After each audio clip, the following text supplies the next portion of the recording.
Y a continuación, queridos oyentes de Radio María, les invitamos a escuchar el programa Catecismo de la Iglesia Católica, dirigido por el Padre José Ignacio Monilla.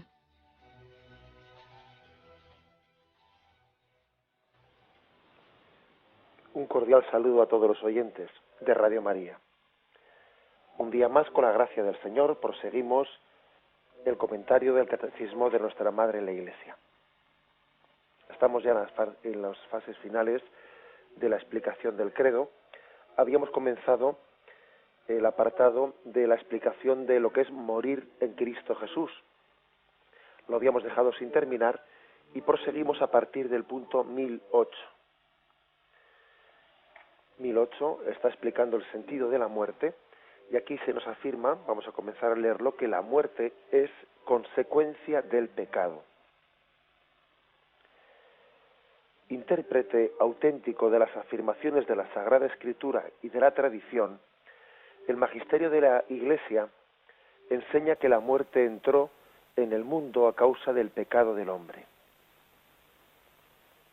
Aunque el hombre poseyera una naturaleza mortal, Dios lo destinaba a no morir. Por tanto, la muerte fue contraria a los designios de Dios Creador y entró en el mundo como consecuencia del pecado. La muerte temporal de la cual el hombre se había liberado si no hubiera pecado es así el último enemigo del hombre que debe ser vencido. Bueno, vamos a ir por partes un poco descifrando las afirmaciones de este punto del catecismo. La afirmación central es esta: la muerte es consecuencia del pecado. Nos recuerda este punto del catecismo que la Iglesia ha recibido de parte de Jesús la encomienda de ser intérprete, y la intérprete autorizada de los contenidos de la Sagrada Escritura y de la tradición. Jesús prometió a la Iglesia que le daría el Espíritu Santo para llevar a su comprensión última pues todo lo que la palabra de Dios nos había revelado. Yo os enviaré el Espíritu Santo y Él os revelará todo aquello que yo os he enseñado.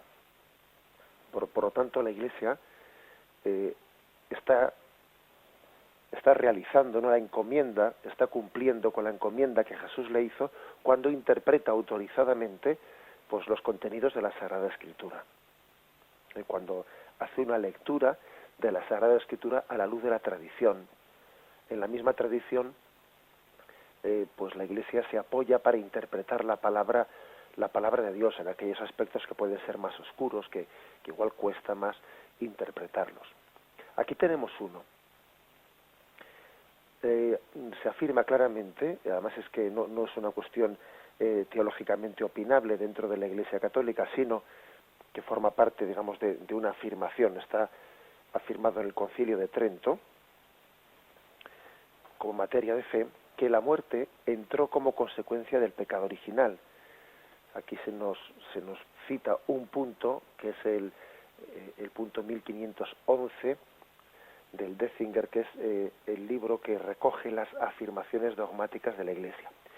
Y dice allí: si alguien no confiesa que Adán, el primer hombre, al transgredir el mandato de Dios en el paraíso, perdió inmediatamente la santidad y la justicia en la que había sido establecido, y que por la ofensa de este pecado incurrió en la cólera e indignación de Dios y en consecuencia en la muerte en la que Dios le había amenazado antes, y con la muerte en el cautiverio bajo el poder de aquel que desde entonces tiene el imperio de la muerte, es decir, del diablo, y que por aquella ofensa resultante del pecado Adán, entero en su cuerpo y en su alma, se vio cambiado en un estado peor, sea anatema. Bien, vamos a explicar un poco esto.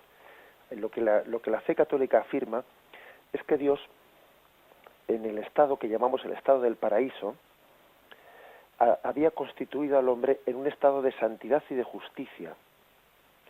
Es lo que dice este punto del Concilio de Trento.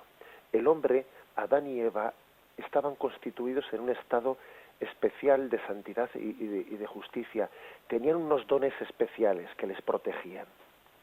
En sí, la naturaleza humana es mortal. La naturaleza humana está sometida a esa ley del desgaste de todo lo material, del nacer, crecer y morir. Eso le corresponde a la naturaleza, pues eso, valga la redundancia, por naturaleza. Está escrito en la propia ley natural la corruptibilidad. Y eso que por naturaleza nos correspondía, Dios quiso protegerlo, porque Dios es un Dios de vida, autor de vida y no de muerte. Dios quiso protegerlo con unos dones que se llaman en la teología, ¿no?, dones preternaturales. Se distingue dones preternaturales de dones sobrenaturales. Los dones sobrenaturales son los que se nos dio en Jesucristo para nuestra redención, para nuestra redención. Esos dones preternaturales, en los que estaban constituidos Adán y Eva en el paraíso terrenal, les protegían, eran como una especie de, podríamos decir, un cristal de protección dentro del cual pues estaban Adán y Eva siendo protegidos de aquello que por la naturaleza hubiese sido lo normal que hubiesen padecido: el sufrimiento, la muerte, la corrupción. Por eso el paraíso terrenal no hay que entenderlo tanto como un lugar. A veces, curiosamente, de vez en cuando uno lee en la prensa algunas noticias que le dan un poco la risa, ¿no? Algunas personas que se han puesto ahí a intentar identificar el sitio o el lugar del paraíso terrenal. Bueno, si es que la clave no está en qué sitio estuviesen Adán y Eva, o en algún sitio estarían, ¿verdad? Pero la clave no estaba en el lugar. La clave estaba en que Dios les tenía protegidos en ese estado del paraíso terrenal, ¿no? Les tenía protegidos con unos dones, con esa especie de, pongo yo esa comparación, ¿no?, como una campana de cristal en la que Dios, con sus dones especiales, les protegía de la corrupción de la naturaleza humana. Es un estado, pues, en el que Dios protegió. El plan primero de Dios, el plan primero era que el hombre fuese protegido, pues, de lo que por naturaleza le correspondía, que era la muerte. Bueno, pues entonces ese plan primero de Dios se ve truncado por la desobediencia del hombre en el pecado original, por esa desobediencia. Ahora bien, vamos a explicar también esto, porque a veces también hay que entender que la Sagrada Escritura tiene también una forma de hablar que luego nosotros podríamos interpretarla mal, porque cuando se dice pues que el hombre Adán y Eva desobedecieron a Dios, y entonces cuando en algunos textos, pues por ejemplo este que hemos leído del Concilio de Trento, se dice que eso provocó la cólera divina, provocó la indignación divina que entonces les castigó a la muerte. Bueno, vamos a entender estas expresiones.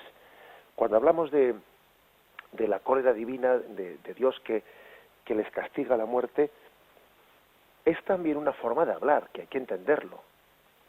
Nosotros a veces por cólera, por castigo, etcétera, si nosotros proyectamos en Dios lo que es nuestra experiencia humana, estamos deformando la imagen de Dios.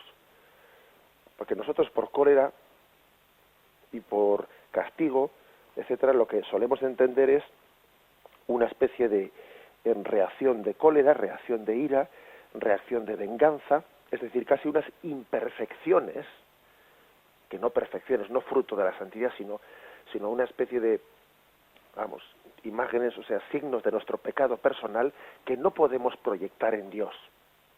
Tenemos que tener cuidado cuando hablamos de que Dios castigó a Adán y a Eva. O sea, el pecado de Adán y Eva provocó la cólera de Dios, entonces Dios castigó a Adán y Eva. Tengamos cuidado de proyectar en Dios nuestros pecados. No podemos, por lo tanto, pensar, o sea, cuando la Sagrada Escritura o el Magisterio de la Iglesia hablan en esos términos, hay que purificarlos, para interpretarlos bien. Purificarlos, no pensar que eso es una imagen de nuestra cólera, de nuestra ira y de nuestros castigos, que muchas veces son venganzas. Son venganzas. ¿Cómo interpretar pues esto? Pues creo que la interpretación correcta la encontramos también en otros textos de la Sagrada Escritura. Por eso la Sagrada Escritura tiene que ser leída en su conjunto, y no sacar un versículo de contexto y pues proyectando en Dios lo que son casi nuestras pasiones. Bueno, pues por ejemplo el libro de Job, capítulo 8, versículo 4, dice, por ejemplo, este versículo: si tus hijos pecaron contra él, ya les dejó a merced de sus delitos. Fijaros esto.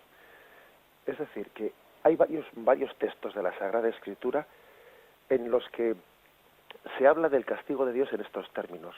Y Dios les dejó a merced de sus delitos. Dios les entregó a sus propias obras. Es como, por poner un ejemplo, ¿no? Es como un niño que le dice a su padre: no quiero cogerte de la mano. El padre le dice al niño: agárrame de la mano, ten cuidado, no te caigas. Y el niño en su soberbia, pues en su cabezonería, le dice al padre: no quiero agarrarte de la mano, quiero ir yo solo. Y entonces el padre le dice: ala, venga, pues vete tú solo. Es decir, que el auténtico castigo de Dios no es provocar que el niño se caiga, sino dejarle a sus propias fuerzas, es decir, respetar en que el niño se caiga. ¿Me explico? Creo que eso es importante, porque a veces entendemos el castigo de Dios como un decir: pues ahora vas a ver, te vas a enterar yo de cómo te voy a poner la zancadilla para que te caigas. No, hombre, no podemos pensar en esos términos. El castigo de Dios es más bien el respeto, así le llamamos castigo, ¿no? Es el respeto de Dios a la libertad, a las consecuencias de la libertad del hombre. Es decir, ¿quieres ir solo? ¿No quieres dejar que Dios te acompañe en tu vida? ¿No quieres ir agarrado de la mano de Dios? Te respeto.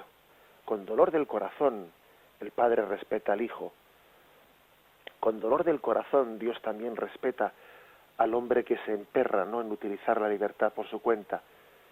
Con lo cual, eso que nosotros llamamos castigo, en el fondo no es otra cosa que el respeto de Dios, un respeto lleno de dolor también, pero el respeto de Dios a las consecuencias de la mala utilización de la libertad del hombre. O sea que cuando, por ejemplo, Adán y Eva pecan en el paraíso, no es que Dios tenga un castigo de venganza, sino que es que ellos han querido independizarse de esa situación en la que estaban bajo la tutela de Dios con unos dones especiales, preternaturales. Salirse del paraíso es la imagen de, pues, no salirse de una demarcación, de un territorio, no lo entendamos de una manera localista, sino que es quererse salir de esa situación en la que uno está bajo el amparo, bajo la tutela de Dios. Bajo el amparo, bajo la tutela. Es como querer caminar por su propia cuenta. Por eso también hay otras expresiones, por ejemplo, cuando el pueblo de Israel va caminando por el desierto y ellos se emperran en no querer ser fieles a esa alianza con Yahvé, y en varias ocasiones la Sagrada Escritura dice: y Yahvé les entregó a sus propias fuerzas. Es decir, tú mismo vas a ver que no quieres ir agarrado de mi mano. Bueno, tú mismo comprobarás en tu pecado está tu penitencia. Eso es el sentido de lo que nosotros podemos llamar castigo. En el pecado está la penitencia. En tu no querer ir de la mano de Dios, tú mismo vas a sufrir la penitencia. Es un poco lo que le pasó al hijo pródigo. En tu emperramiento en no querer estar en la casa del Padre, tú mismo vas a sufrir la consecuencia. ¿Qué pasa? Que el Padre, de la parábola del hijo pródigo, él fue el que le castigó al hijo. No, hombre. El castigo para el hijo consistió en que él mismo vio en su propio pecado, tuvo su penitencia.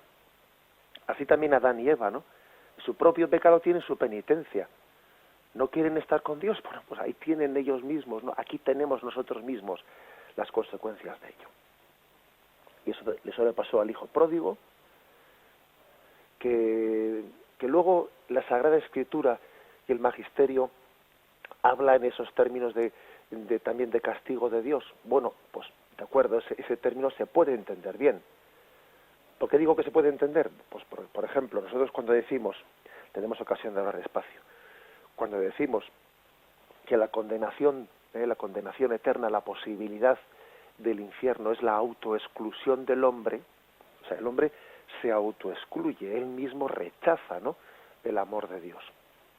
Bueno, pues cuando también la Sagrada Escritura habla del juicio en el que Dios condenará, bueno, pues la palabra Dios condenará no es contraria a esa afirmación de que el hombre se autoexcluye. O sea, el hombre se autoexcluye y Dios respeta esa autoexclusión, que es un respeto doloroso para un padre, pero tiene que respetarlo porque lo ha creado libre. Y en esa especie de sentencia solemne y definitiva del juicio de Dios podemos decir que hay una condenación, en el sentido de que Dios ratifica el respeto de esa libertad del hombre que se autoexcluye. Pero repito, ¿no? Cuando hablamos de que Dios se castiga, de la cólera de Dios, etcétera, ahora no entendamos eso como una venganza de Dios y como casi unas imperfecciones en Dios. No. Eso es una manera de hablar, evidentemente, pero no proyectemos en Dios nuestros pecados. No los proyectemos, porque deformaríamos la imagen de Dios. Por eso Adán y Eva desobedecen a Dios, y al desobedecer a Dios, ellos mismos se escapan, ellos mismos se independizan, ¿no?, de ese estado en el que Dios les había puesto en el paraíso terrenal, en el que estaban preservados de la muerte. Dios les había puesto, ¿no?, en una protección en el paraíso terrenal para que no muriesen, para que no para que no padeciesen lo que en la naturaleza humana lleva consigo, que es el morir y ese sufrimiento y es la corrupción.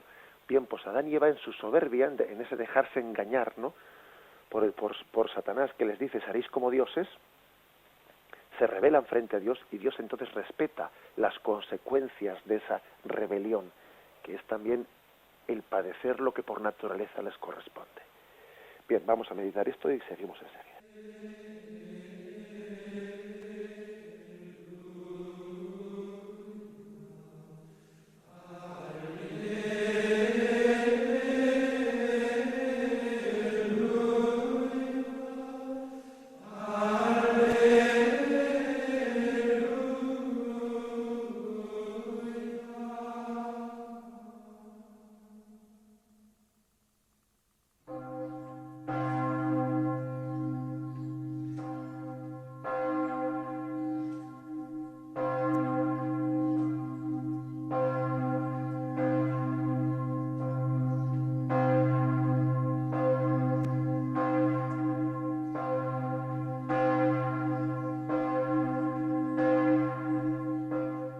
Bien, pues vamos a leer los textos de la Sagrada Escritura en los que la Iglesia se apoya principalmente para hacer esta enseñanza de que la muerte es consecuencia del pecado.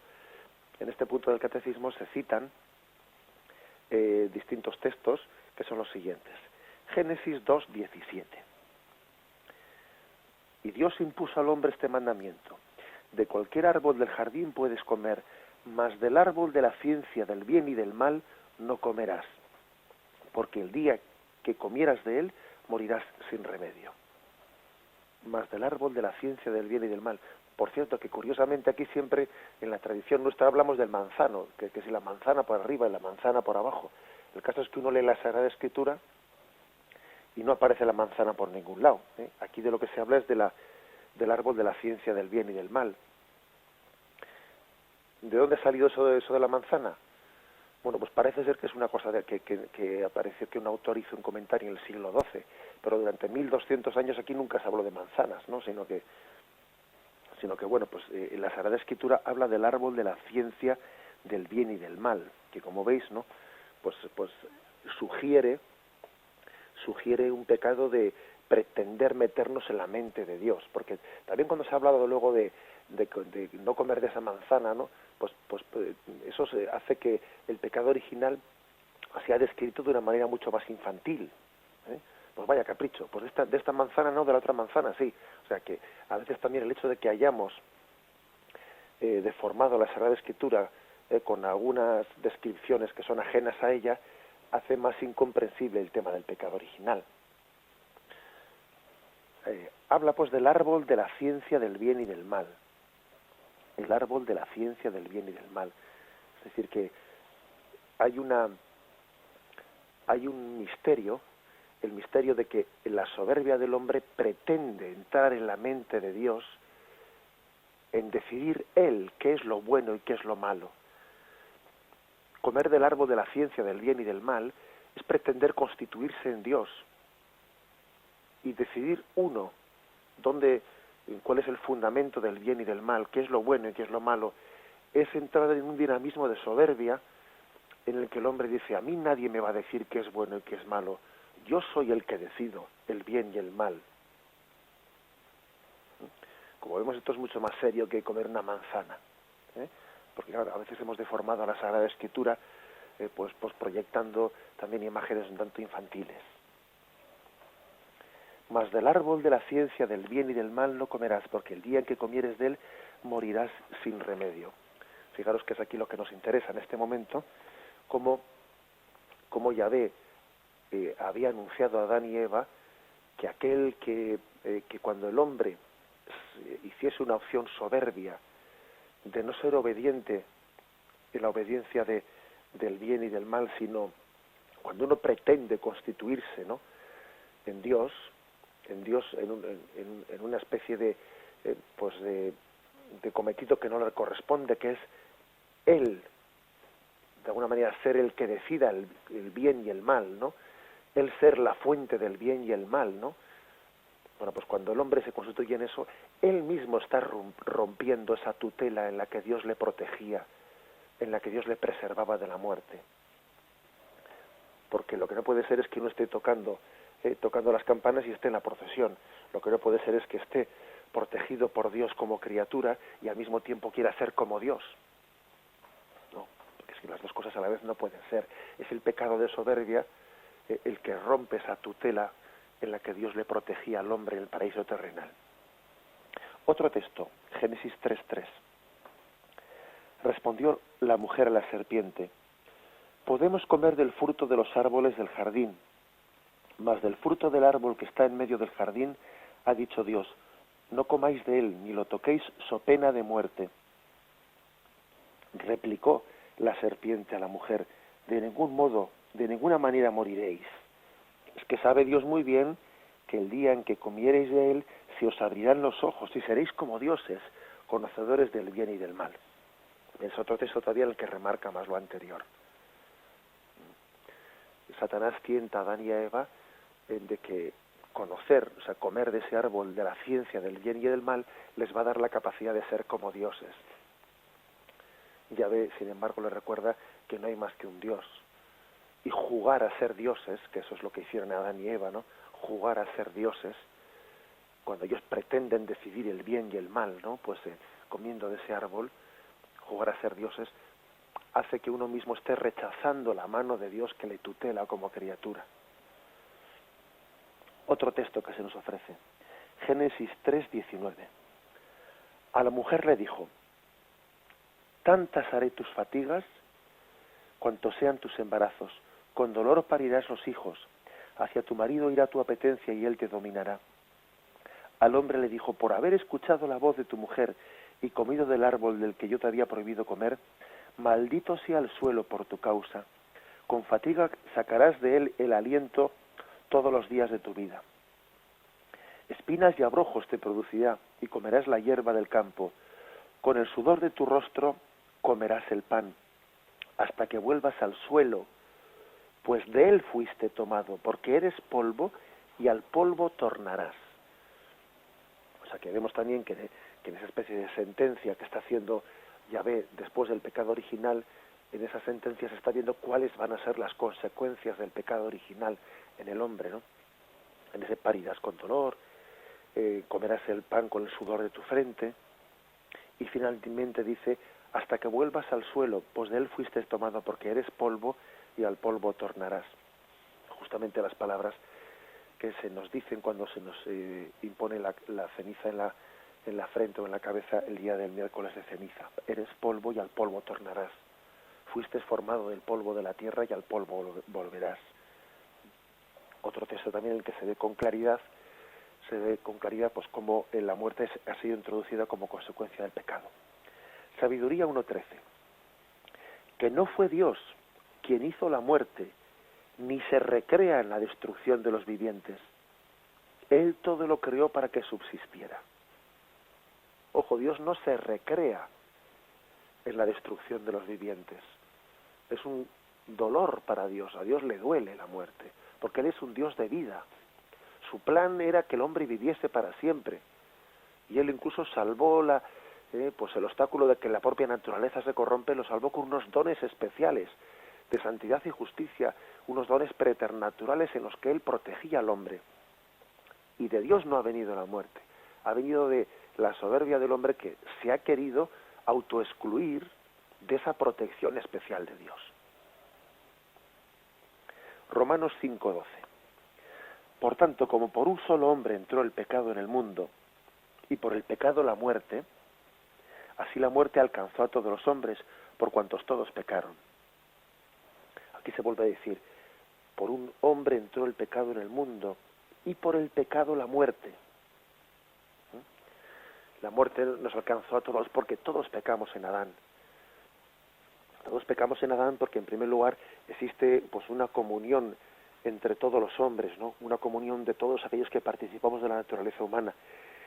Y también todos pecamos en Adán porque, vamos a ser claros, no nos hemos quedado únicamente con el pecado original, sino que nuestros pecados personales luego han corroborado, ¿no?, nuestra complicidad con Adán. Porque claro, si dijésemos, no, es que yo,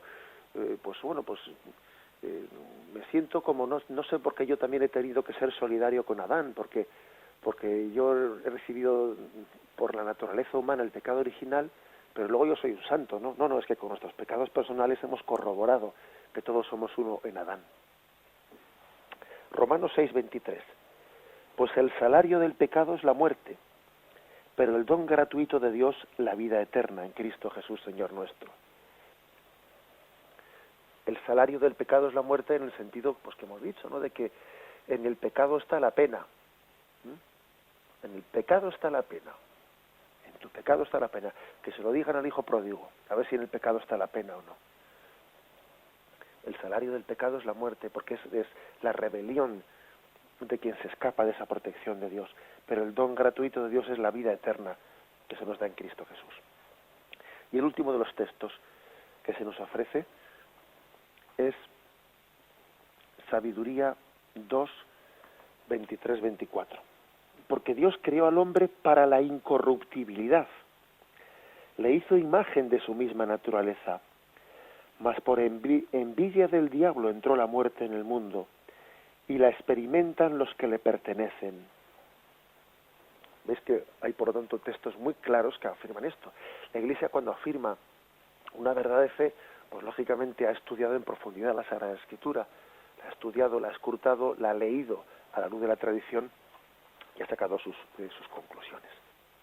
Hay un texto del Concilio Vaticano II en el que también se apoya este punto del catecismo, que es la Gaudium et Spes número 18. El Concilio Vaticano II también habló de este tema, y dice: el máximo enigma de la vida humana es la muerte. El hombre sufre con el dolor y con la disolución progresiva del cuerpo, pero su máximo tormento es el temor por la desaparición perpetua. Juzga con instinto certero cuando se resiste a aceptar la perspectiva de la ruina total y del adiós definitivo. La semilla de eternidad que en sí lleva, porque es irreductible a la materia, se levanta, se rebela contra la muerte. Quiere decir aquí el Concilio Vaticano II que en esa resistencia que tenemos todos a morir, cuando nos rebelamos frente a la muerte, ¿no?, cuando nos agarramos a la vida como un clavo ardiendo, y hemos visto pues a muchos seres queridos pues luchar contra la muerte, y bueno, pues en ese luchar contra la muerte dice el Concilio Vaticano II que se está de alguna manera dando a entender que como tenemos todos una semilla de eternidad, como estamos todos llamados a la vida eterna, como en el fondo la muerte se ha introducido como consecuencia del pecado y nosotros estábamos destinados a vivir para siempre, por eso tenemos esa resistencia tan grande a la muerte. Porque todos llevamos un instinto, ¿no?, de vida eterna. Y ese temor a la desaparición completa es que es natural que lo tengamos porque es que hemos sido creados para vivir para siempre. En el miedo a la muerte hay pues una causa última, y es que estamos llamados a la vida eterna. Más tarde, dice un poquito, unos párrafos más adelante, unas frases más adelante, dice este punto del Concilio Vaticano II. La fe cristiana enseña que la muerte corporal que entró en la historia a consecuencia del pecado será vencida cuando el omnipotente y misericordioso Salvador restituya al hombre la salvación perdida por el pecado. Será vencida. Ese es el gran mensaje, ¿no?, que nos lanza el catecismo. Será vencida. Este será el último enemigo en ser vencido. Dice 1 Corintios 15:26. Porque debe Cristo reinar, hasta que ponga a todos sus enemigos bajo sus pies. El último enemigo en ser destruido será la muerte, porque ha sometido Cristo todas las cosas bajo sus pies. El último enemigo en ser sometido es la muerte. Cristo ha ido venciendo a nuestros enemigos uno tras otro con la espada de su gracia, y el último enemigo en ser vencido, finalmente en postrarse bajo sus pies. La muerte fue muerta por Cristo, es la muerte. Bien, vamos a meditarlo y continuamos con el siguiente punto.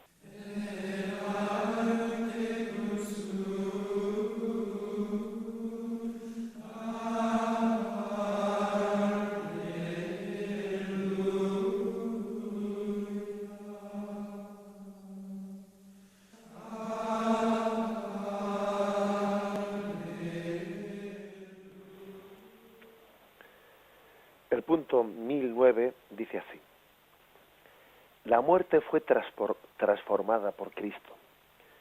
Jesús, el Hijo de Dios, sufrió también la muerte, propia de la condición humana. Pero a pesar de su angustia frente a ella, la asumió en un acto de sometimiento total y libre a la voluntad del Padre.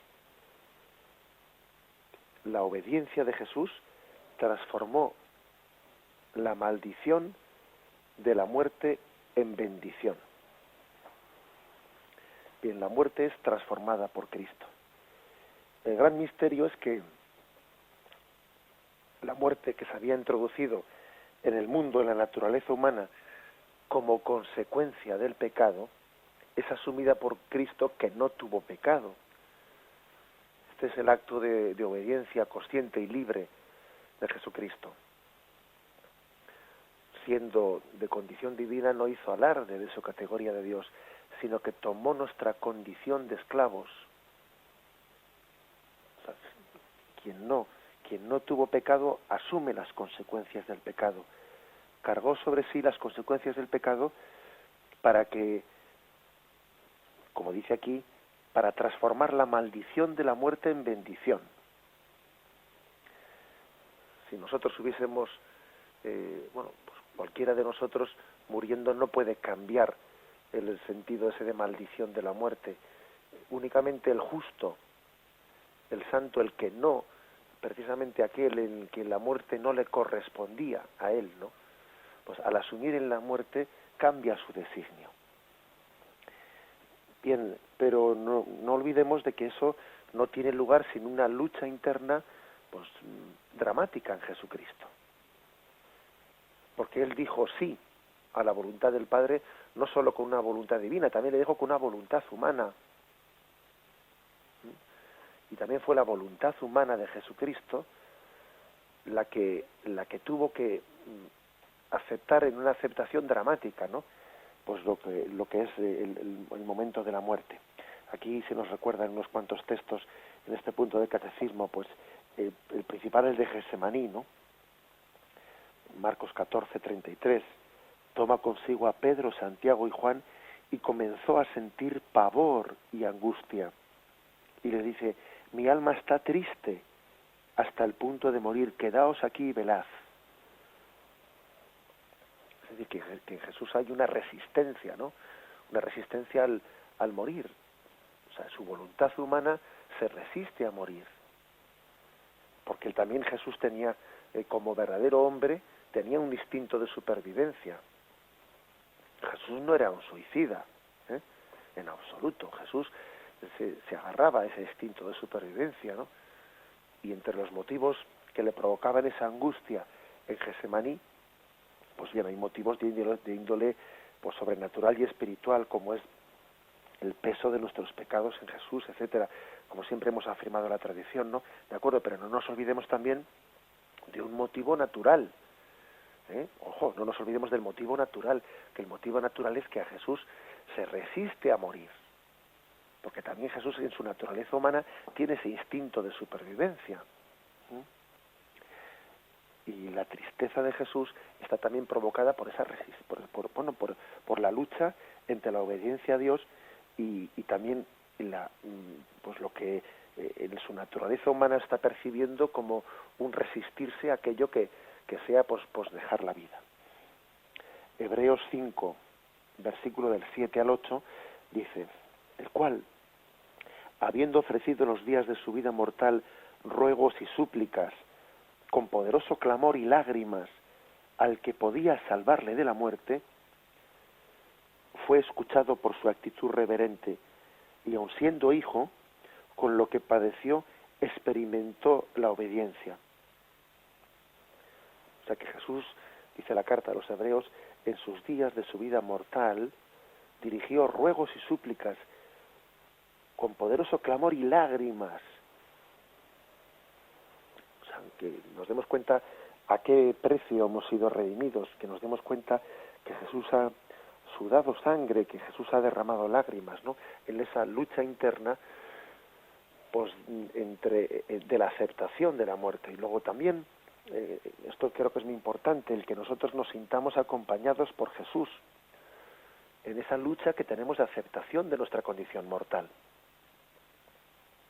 Y cuando estamos luchando, pues porque nos resistimos a la muerte, porque en cualquier noticia que nos da el médico, pues en el sentido de que va con ella poco a poco anunciándonos la proximidad de la muerte, porque el médico pues ha descubierto una cosa, ha descubierto otra cosa, y son pequeños anuncios, ¿no? Vamos a ser claros. Esas noticias que recibimos del médico, pues son pequeños anuncios de la proximidad de la muerte. Bueno, pues todo ello crea una lucha interna en nosotros, crea una lucha interna, una lucha entre la aceptación y la rebelión. Y en esa lucha interna nos tenemos que sentir acompañados de Jesucristo, porque todo lo que Jesús ha asumido ha sido redimido. Si Jesús no hubiese asumido esa lucha entre la vida y la muerte, no estaría redimida y nos sentiríamos solos en ese momento. Pero como Jesús ha asumido esa lucha entre la obediencia a Dios Padre y la resistencia a morir, como Él la asumió, la redimió. Eso dice mucho los santos padres. Lo que no ha sido asumido por Jesús no ha sido redimido. Lo que Jesús asumió ha sido redimido. Y como esto lo asumió, esa lucha entre la obediencia al Padre y el instinto de supervivencia, Jesús lo redimió. Lo cual no quiere decir que no nos vaya a costar a nosotros, no. Pero quiere decir que no vamos a sentirnos solos en esa lucha. Que nos sentimos confortados con Cristo. Que nos sentimos verdaderamente, pues, transformados por Él. Jesús la asumió, dice aquí, en un acto de sometimiento total y libre a la voluntad del Padre. Estamos llamados a hacer de la muerte un acto libre y de sometimiento. Estamos llamados a que la muerte sea una entrega de la vida, como decíamos ayer, y no únicamente que se nos robe la vida, sino que la entreguemos voluntariamente. Por una parte la enfermedad nos quita la vida, es verdad, pero por otra parte nosotros la entregamos voluntariamente. Porque dice en la última frase del catecismo, de este punto del catecismo que hoy comentamos, la obediencia de Jesús transformó la maldición de la muerte en bendición.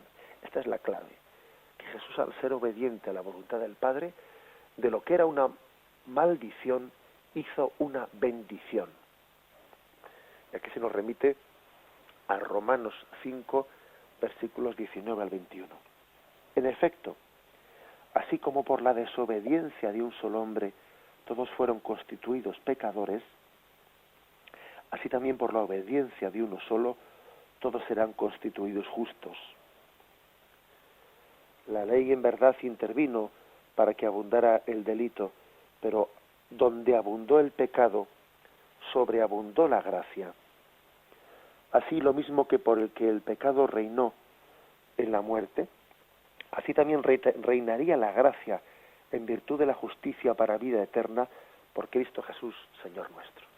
Bueno, aquí lo que se nos afirma es que, ¿cómo podemos decir que Jesús transformó la maldición en bendición? Bueno, pues porque es que lo que Jesús nos ha obtenido por su redención es algo infinitamente superior a lo que tenía Adán y Eva en el paraíso terrenal. Ellos no morían, ¿cierto? Ellos estaban llamados a tener una vida en la que no sufriesen los embates de la enfermedad y de la muerte, ¿cierto? Pero su vida era natural. Su vida era un vivir de una felicidad natural allí en el paraíso. Ellos no podían soñar la vida, el destino de vida eterna en el cielo, al que íbamos a ser llamados después de la redención por Cristo. Porque no confundamos el cielo con el paraíso terrenal, ¿eh? El cielo es infinitamente superior al estado en el que Adán y Eva tenían el paraíso terrenal. Ellos tenían una felicidad natural.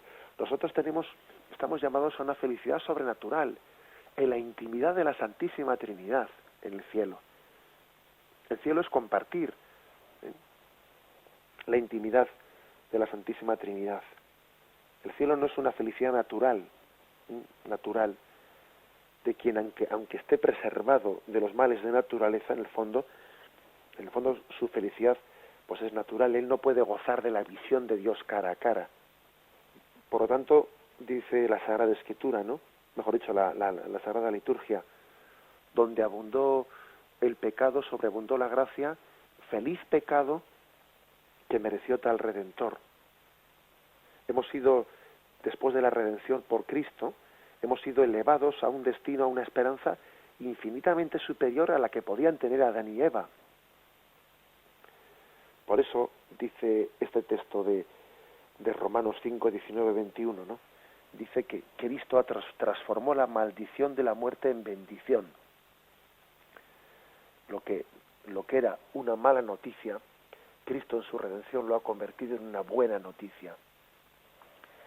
La muerte es mala noticia, sí, pero la muerte es buena noticia. Es buena noticia en la fe, es buena noticia en Cristo. Cristo ha transformado la maldición en bendición. Bien, dejamos aquí el comentario de estos dos puntos, el 1008 y el 1009 que hemos comentado hoy. Mañana proseguiremos ya en el apartado del sentido de la muerte cristiana, a partir del punto 1010.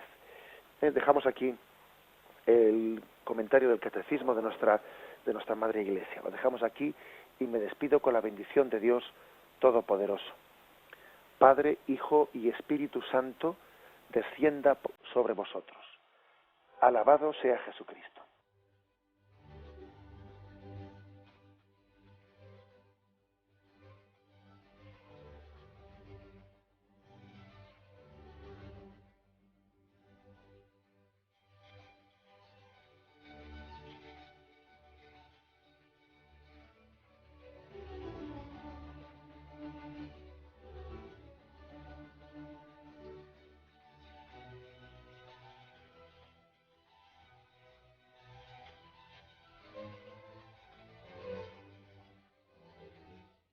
Y hasta aquí, queridos oyentes de Radio María, han podido escuchar el programa Catecismo de la Iglesia Católica, dirigido por el Padre José Ignacio Monilla.